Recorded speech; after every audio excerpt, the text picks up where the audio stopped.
Okay, this is actually the last bit of training that we're going to be able to get done before we leave for our Australian Alps expedition.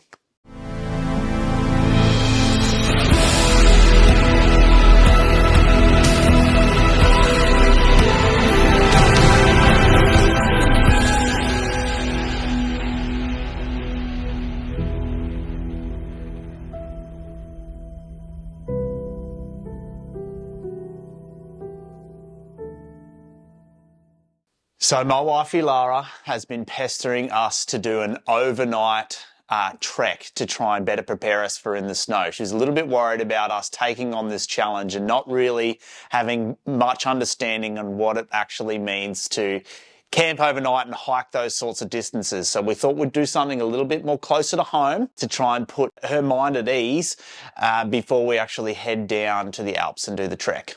So with this being our last training session, Bo picked the Sunshine Coast Great Walk and came to me with the plan to do the 52-kilometre loop. Immediately I was just like, yeah, let's do it. Not really thinking about how far that was or how much we'd be doing each day. I just will always just say yes to doing things. So I think it's been cool to actually do the things that we're talking about this year with all the training that's leading up to the Australian Alps.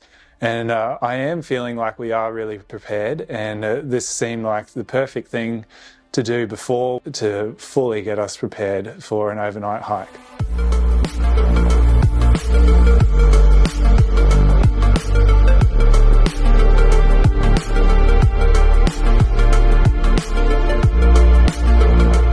After talking with Reese and getting a bit better understanding of some of the local trails around here, we decided to do the Sunshine Coast Great Walk up near Mullaney, and it takes on where the start at Narrows, down near Baroon Pocket Dam, all the way through Condalilla and all the way up past Mapleton Falls and into the Obi Obi National Park.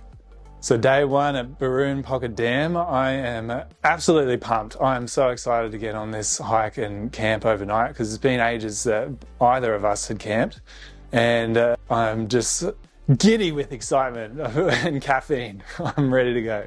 So the whole trail is actually over 70 Ks, but we decided to pick the 52K loop because we only had 2 days to do it. So we picked the Uber-G Walkers Camp, which is about a midway point, or just a bit over the midway point, to get there to set up camp for the night. Now that is about 26 Ks per day in order to get to camp and then get back to our car over the weekend.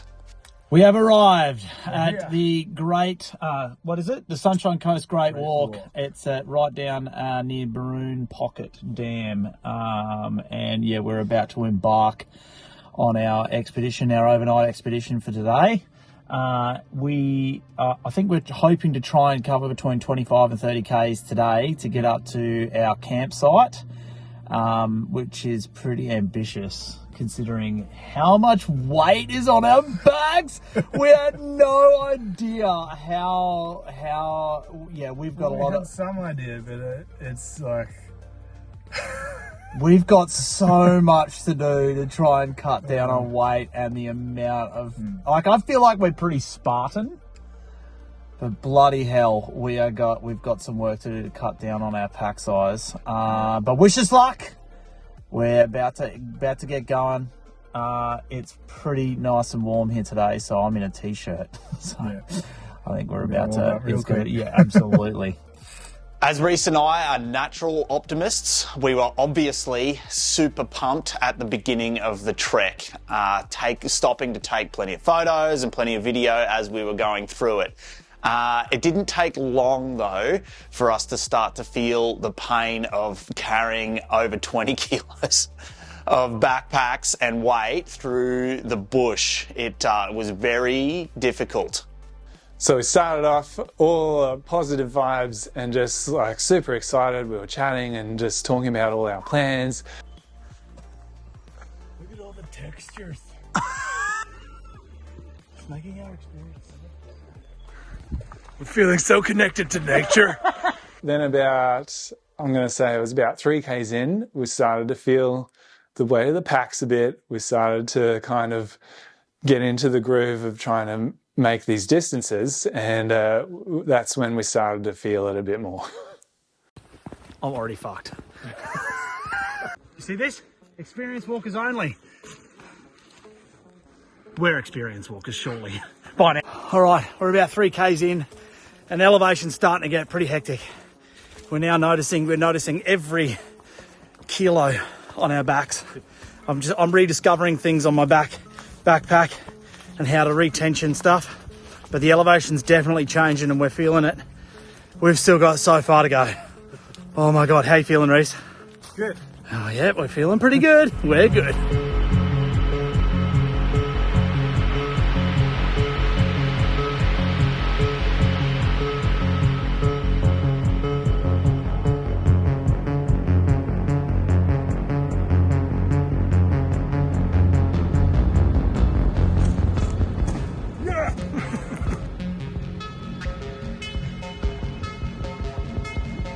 Our company is all about using climate as an asset and not a liability. That by harnessing the power of nature, we can better understand how to cool our spaces. So it was really cool to be able to see or feel the difference as we started to go through the valleys and being surrounded by running water and stones and shade the whole time that we were going through the trek. And the difference in temperatures as we were going through each different part.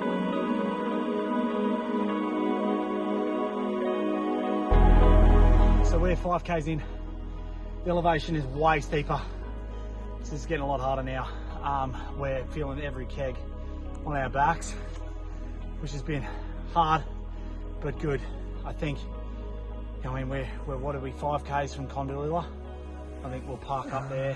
I think we're less now. I think we're only 3. Having a breather at Condalilla, but we've still got a long way to go to get to camp. And but yeah, 5Ks in, still feeling pretty good.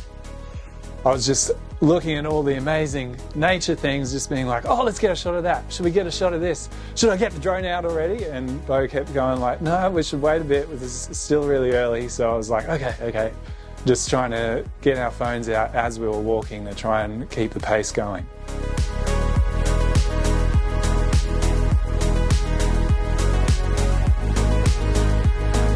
Hey, buds.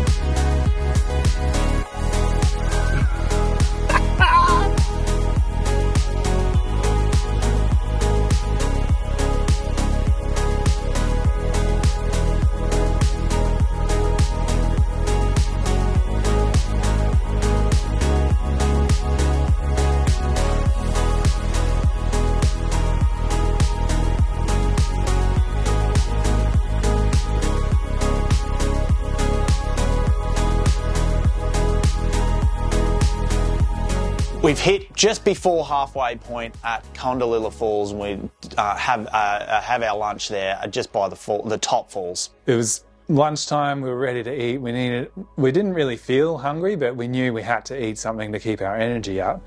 And it was interesting. We were chatting, and we were like, "Oh, of course, we picked like the winter solstice, the shortest day of the year, to try and get 26 Ks done in a day." But we knew we could do it. We refueled, and had a bit more energy again to tackle this next incline up out of Condalilla Falls. I think we were overestimating our ability to be able to do these sorts of distances per day, considering that this is the first multi-day hike that we'd ever done. So we, by the halfway point, or just before the halfway point, we were feeling it pretty tired, and we knew that we had a lot more to go to be able to get to camp. Feeling good, yeah, but we're just a bit under halfway, so we've got about 15 Ks to make camp. But keep soldiering on, because we might try and get there before daylight ends.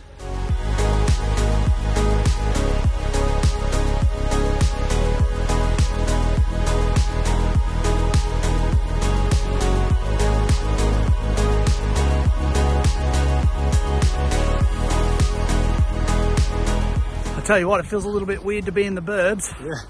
We've been in just thick bush for the last, I don't know, 4 hours. Yeah. But to hit it now, with houses everywhere. Seems a bit strange. And this hill was killing too. Oh my God, rough.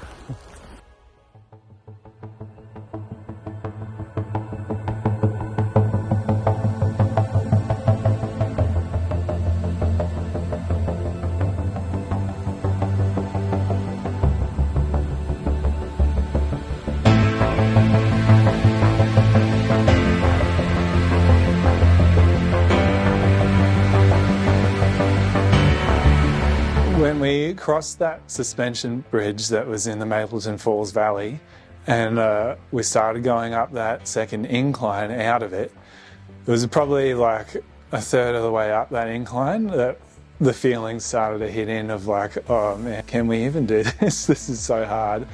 And just trying to fight those thoughts away and just keep that mental focus and just keep going one foot in front of the other to get up this hill. It was funny because once we got to the top, we saw we still had 12 k's to go to the camp. And it was a bit of a disheartening thing to see that sign because we thought it was a lot closer. We thought it was only about under 10 k's to the camp. So seeing that we had more to do, it was hard to push through that, but we did it. And I'm glad that we got to camp in time.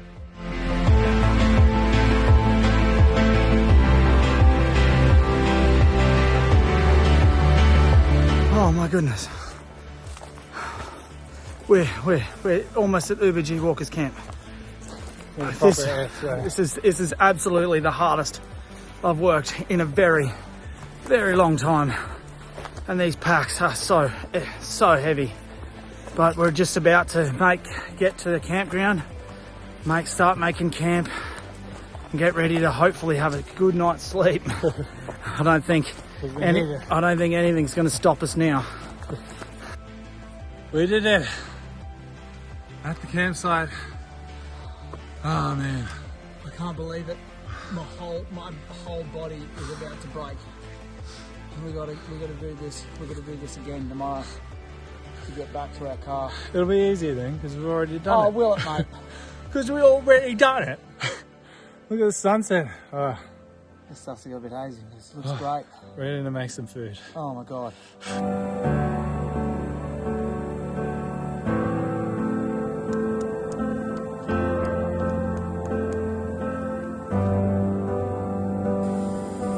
Stretch.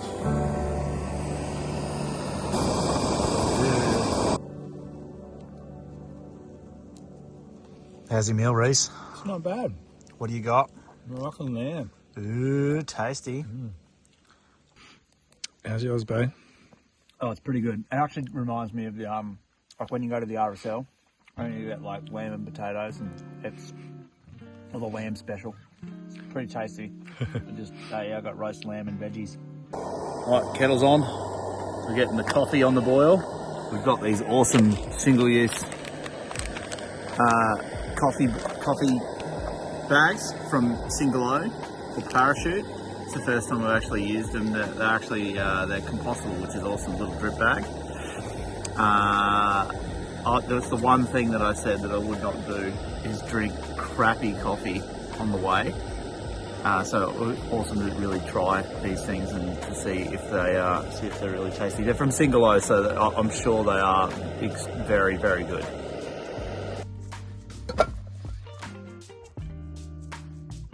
How you going, Reese? Ready for day 2. Oh yeah. We've just packed up camp. We've eaten a hearty breakfast. Coffee was amazing. So we've just packed up camp. Bags are on our back again, and we are ready to hit the trail for day 2. But wow, boy, do we underestimate. Well, look, this is the positivity between us, you know, like when we go into these types of challenges, we want to make sure that we're going in with all the positivity and we're going to be sweet. But yeah, boy, did we underestimate how far or how hard trekking through this great walk. It was very, very difficult. Come on.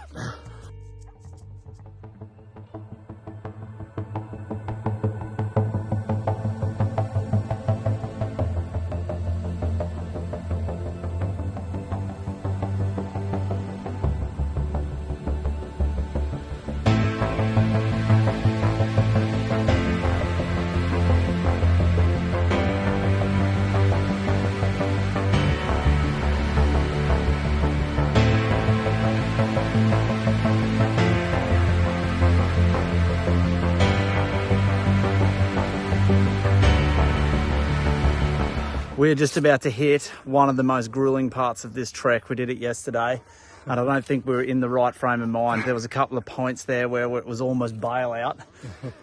But wow, we found it extremely tough.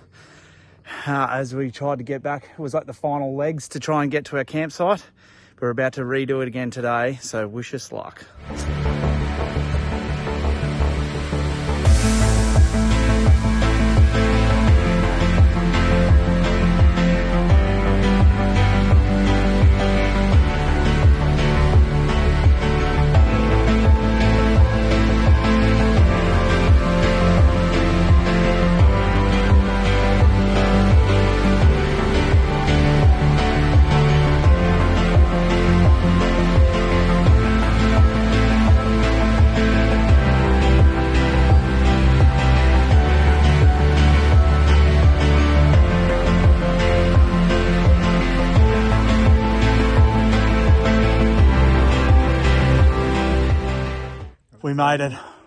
We made it to the top.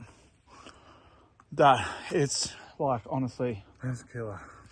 it's making me really sad. The thought that we just had to do that, or we just did that, or put ourselves through that. This is only, we've only got ourselves to blame, really.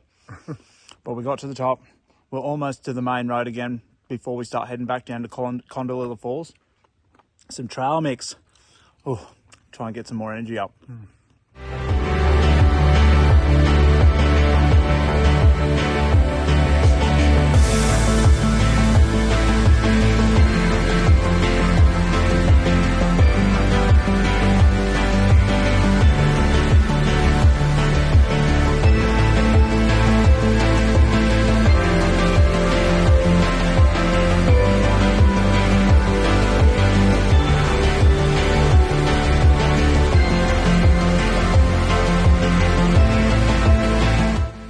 Made it to the bottom of Condolilla Falls, and I think we've got about 8 Ks, just a bit over 8 Ks left to the car, and we are seriously fatigued.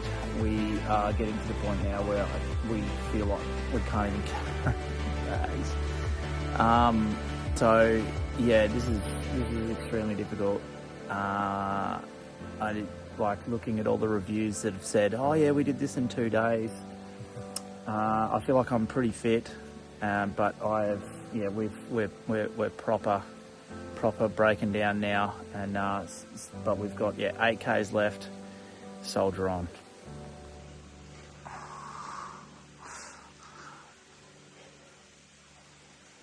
What hurts the most, Reese? I think it's my feet. Like the bottom of my feet. Yeah, killer. Oh my god, we're getting back into it. Again, that.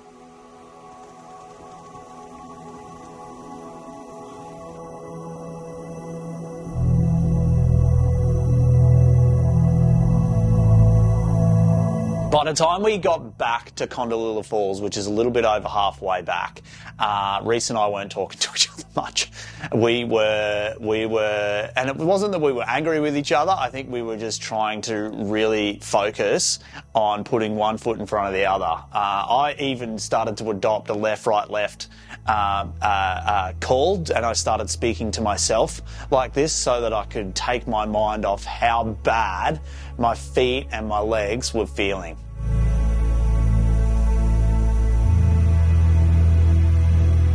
So I really wanted to make sure that we were there for each other, and because I could see that Bo was breaking a little bit, and so I just tried to keep us going with saying like, oh, we can do it, we're nearly there, there's only a bit further.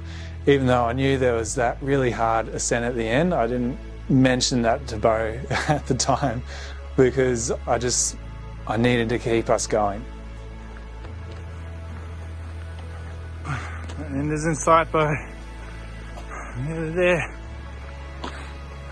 We finally made it. That was by far the hardest thing I've ever done. Yeah. I'm like looking at it being like, what kind of lunacy has led us to do this? We might have been a bit ambitious with how much we thought we could do. Our backs are stuffed, our feet are stuffed, our knees are blown out. It's extremely difficult, but this is what it means for us to live by our climate resilience values. Building resilience. Look, the principles behind it being climate resilient is to prepare, perform and recover from working or being out in harsh conditions. So we're putting our bodies through that. We want to make sure that we understand it, right? More so than ever, because I want to make that we're showing up for our clients and the people that we work with long term, but so that we also understand what it means to be exposed to new climate conditions. And push ourselves and see what our physical capabilities are actually, we're actually capable of. But we did it. We did it. Well done. Just quietly, my chafe is monumental. It is easily the worst it's ever been. I am scared to take my pants off. They might have a scab formed into the material. It is horrific, and we've had nothing to mitigate chafe this whole time. That is a lesson learned when we go on our expedition in August. Taking pawpaw cream or Vaseline or all of the above.